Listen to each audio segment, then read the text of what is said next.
Hello friends, नमस्कार दोस्तों। मैं आप सभी का फिर से स्वागत करता हूं अपने यूट्यूब चैनल ट्रेडिंग टर्टल्स पर। मैं आशा करता हूं कि आप सभी अपने घर में सुखी एवं स्वस्थ होंगे। तो चलिए आज के दिन की शुरुआत करते हैं। तो सबसे पहले ये देख लेते हैं कि निफ्टी में आज के दिन बेसिकली निफ्टी की एक्टिविटी क्या रही, किन लेवल्स पर निफ्टी को रेजिस्टेंस मिला और आज निफ्टी ने किस तरीके का बिहेव किया। तो जैसा कि आप देख सकते हैं मेरी स्क्रीन पर 5 मिनट का चार्ट, सुबह निफ्टी इस पर्टिकुलर लेवल पर ओपन होने के बाद जो है हमारा अराउंड 17,330 से 340 के बीच का लेवल। अब जब मार्केट यहां पर खुल गया था, मार्केट ने एक हल्का सा मूव लिया, फिर दोबारा से एक नीचे का करेक्शन लिया। प्रीवियस डे जहां पर क्लोज हुआ था निफ्टी, वहां से सपोर्ट लेने के बाद निफ्टी ऊपर बढ़ा और फिर क्या हुआ फ्रेंड्स, फिर 400 के लेवल पर मल्टीपल टाइम्स निफ्टी ने सपोर्ट लिया और फिर फाइनली एक भयंकर गिरावट।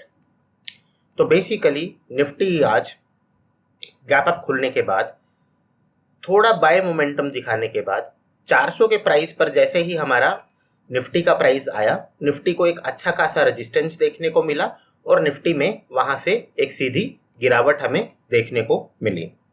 अब ये तो हो गई बात कि निफ्टी में आज ओवरऑल हुआ क्या। अब थोड़ा सा वॉल्यूम प्रोस्पेक्टिव से ये देख लेते हैं कि हम निफ्टी में आज अपना इंट्राडे कहां और किस तरीके से परफॉर्म कर सकते थे। तो जिस तरीके से आप अगर निफ्टी का ओवरऑल व्यू देखें, निफ्टी इस प्राइस पर आया, निफ्टी ने फिर से करेक्शन लिया, निफ्टी दोबारा इस प्राइस पर आया और फिर निफ्टी ने एक ये रेड कैंडल बनाया। अब अगर इस रेड कैंडल को आप वॉल्यूम से रिलेट करने की कोशिश करें तो आपको साफ समझ में आता है कि जो इस पर्टिकुलर कैंडल का वॉल्यूम था वो अपना एक एवरेज वॉल्यूम से ऊपर की तरफ क्लोज हुआ। अब एवरेज वॉल्यूम जैसे ही ऊपर की तरफ क्लोज हुआ तो हमें साफ साफ ये समझ में आ गया था कि निफ्टी को इस पर्टिकुलर कैंडल के क्लोज के बाद कीपिंग स्टॉप लॉस अबव 17,400 आराम से शॉर्ट किया जा सकता है। अब ये शॉर्ट करने के बाद 2-3 कैंडल निफ्टी ने बनाया। अब निफ्टी ने वो कैंडल्स बनाने के बाद निफ्टी में सीधा स्टीप गिरावट आया, जो कि एक वॉल्यूम सपोर्टेड गिरावट था फ्रेंड्स। अब ये स्टीप गिरावट आने के बाद बेसिकली हमें इस लेवल पर अपनी प्रॉफिट बुकिंग कर लेनी चाहिए थी, क्योंकि ये 17,200 के आसपास का लेवल है। इंट्राडे में अगर आपको 400 से 200 यानी कि 200 पॉइंट का प्रॉफिट बैंक निफ्टी या निफ्टी एक छोटी सी रैली या एक छोटे से टाइम फ्रेम में दे देती है तो इससे बेहतर प्रॉफिट कोई नहीं हो सकता। जो फ्रेंड्स ये रैली मिस कर गए थे उनको निफ्टी ने फिर से एक मौका दिया, प्राइस दोबारा से आया, प्राइस ने 17,300 को टेस्ट किया और उसके बाद फिर से निफ्टी में हमें गिरावट देखने को मिली। तो चलिए, अगर आज का इंट्राडे एक्टिविटी निफ्टी में क्या हुई और निफ्टी में किस तरीके से पोजीशंस बनानी थी, अगर ये सारी चीजें आपको क्लियर है तो चलते हैं एक बार अब निफ्टी के ऑप्शन चेन डेटा पर और ये देख लेते हैं कि आज निफ्टी में लगभग किस तरीके का बिल्ट रहा और निफ्टी आने वाले दिनों में किस तरीके का बिहेव कर सकता है।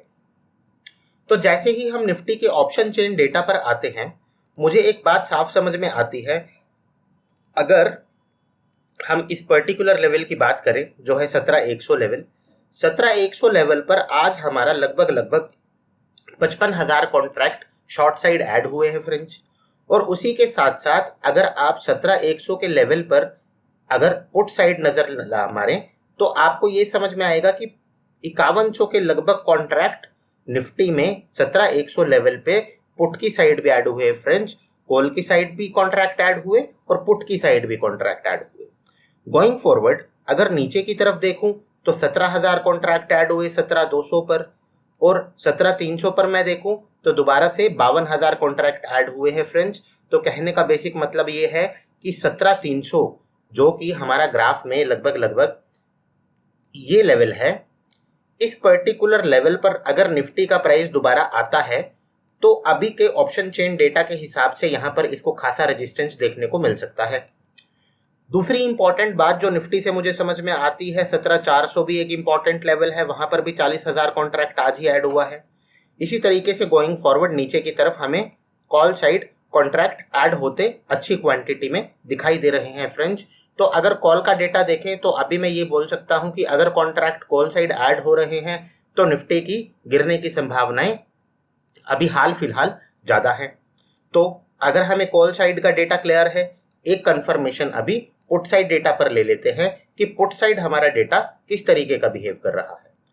जिस तरीके से निफ्टी 100 पर हमने देखा 51,000 कॉन्ट्रैक्ट यहाँ पर पुट साइड भी ऐड हुए हैं और 55,000 कॉन्ट्रैक्ट कॉल साइड भी ऐड हुए हैं, तो 17,100 पर क्या एक्टिविटी होने वाली है? 17 एक सपोर्ट के तरीके से काम करेगा, नहीं करेगा, या 17,100 को तोड़ करके मंडे को प्राइस नीचे चला जाएगा, ये तो हमें मंडे को ही पता चलेगा। लेकिन अगर मैं पुट साइड कॉन्ट्रैक्ट एडिशन की बात करूं फ्रेंड्स, तो मुझे कोई भी अच्छा खासा वॉल्यूम ऐड होता नहीं दिखाई दे रहा है। यानी कि जो इस समय पे मार्केट है, मार्केट का टोटल सेंटिमेंट इस समय पे बियरिश साइड है फ्रेंड्स।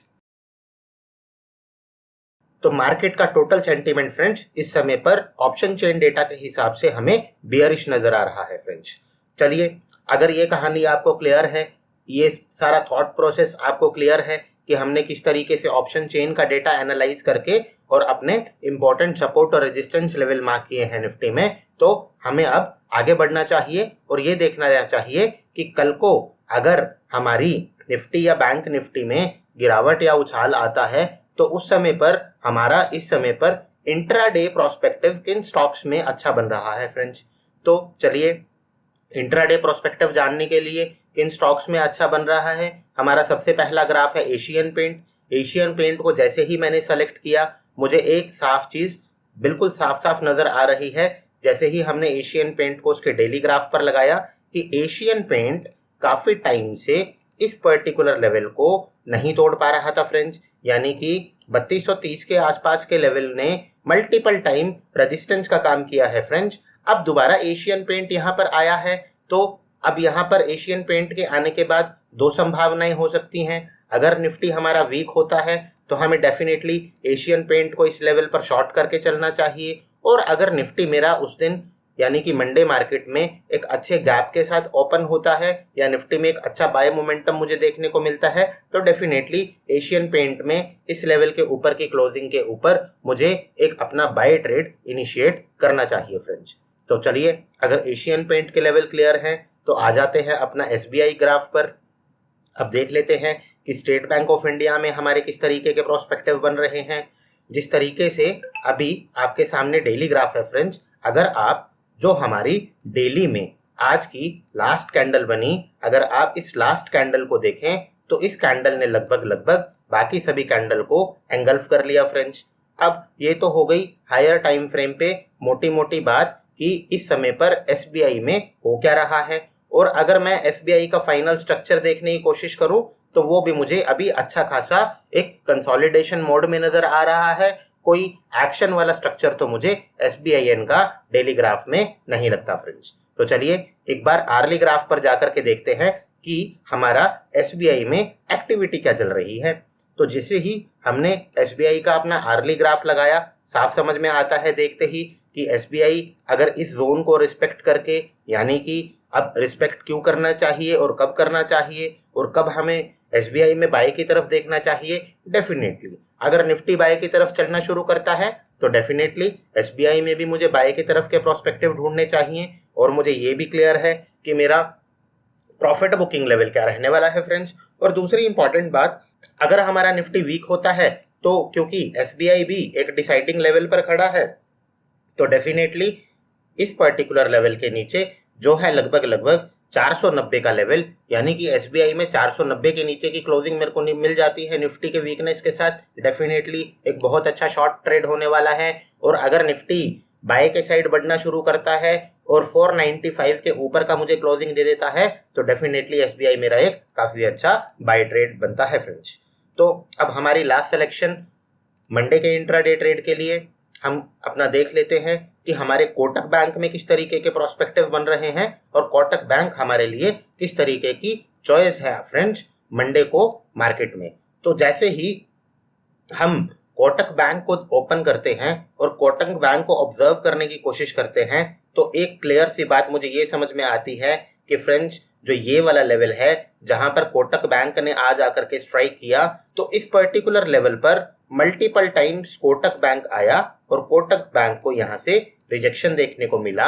अब क्योंकि 3 बार प्राइस इस लेवल से रिजेक्ट हो चुका है और वही फिलॉसफी अगर निफ्टी में एक अच्छा मोमेंटम आता है तो डेफिनेटली कोटक बैंक हमें ऊपर की साइड का ब्रेक दे दे, यानी कि कोटक बैंक में अगर मुझे 1835 के ऊपर का क्लोज फ्रेंड्स अगर मिल जाता है तो एक बहुत ही अच्छा बाय निफ्टी की डायरेक्शन में बनता है फ्रेंड्स। माइंड माय वर्ड्स, हम तीनों ट्रेड में दोनों टाइप के प्रोस्पेक्टिव डिस्कस करते आए हैं। उसका मेजर कारण ये है क्योंकि निफ्टी अभी हमारा एक ऐसे डिसाइडिंग लेवल पर खड़ा है जहां से उसमें गिरावट और उसमें बढ़त आने की पूरी संभावनाएं हैं। इसी तरीके से अगर निफ्टी में गिरावट आती है तो मुझे साफ समझ में आता है ये जो मेरा लेवल है ये साइकोलॉजिकल लेवल है, 1800 तोड़ देता है और नीचे की क्लोजिंग देता है। साफ समझ में आता है 17 तक कोई बैरियर नहीं है, 1700 तक मुझे क्लियर जर्नी नजर आ रही है, मुझे क्लियर मूव मिलने की भी पूरी संभावनाएं हैं। तो कोटक बैंक को स्विंग ट्रेड में और इंट्राडे दोनों ही लेवल्स के लिए हम डेफिनेटली शॉर्ट कर सकते हैं फ्रेंड्स, और ये काफी अच्छा प्रोस्पेक्टिव रहने वाला है, काफी अच्छे प्रॉफिट बुक कराने वाला है फ्रेंड्स। तो चलिए, मैं आशा करता हूं कि तीनों बैंक्स में यानी कि एशियन पेंट में, एसबीआईएन में और कोटक बैंक में जो हमने डिस्कशन की उस डिस्कशन के थ्रू आपको मोटा मोटा ये क्लियर है कि हमें किस तरीके से हमारा intraday setup Kotak bank, SBI और एक्सिस में परफॉर्म करना चाहिए, और ओवरऑल निफ्टी का प्रोस्पेक्टिव अभी क्या है और निफ्टी में किस तरीके की मूव आने की संभावनाएं हैं फ्रेंड्स। तो हमने ब्रीफली इस चीज को डिस्कस किया। मैं आशा करता हूं कि ये कंटेंट आपको पसंद आएगा और डेफिनेटली आपकी ट्रेडिंग एक्टिविटी में कहीं ना कहीं कोई ना कोई हेल्प होगी। तो ठीक है फ्रेंड्स, आज का एनालिसिस यहीं खत्म करते हैं और मिलते हैं एक नए एनालिसिस के साथ, एक नई वीडियो के साथ। तब तक good bye friends, happy trading.